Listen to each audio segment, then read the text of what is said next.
NRIs can get massive tax benefits if they start investing in India through the GIFT City route, and I'll explain exactly how this works. So India has set up an international financial services center in GIFT City, which has huge tax breaks. For example, as an NRI, if you start investing in Indian equities through the IFSC route, the capital gains tax that you have to pay is absolutely zero. If you invest in debentures through GIFT City, bank deposits in GIFT City, well, there is no tax charged on the interest that you earn.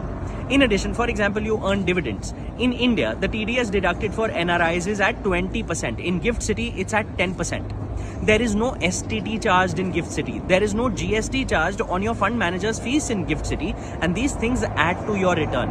In addition, imagine you need to take funds outside of India. You know, when you have to do it from India, there are limitations that RBI puts in terms of FEMA of how much money you can take out. You have to go to a chartered accountant and get a 15 CB certificate. There is no such requirement.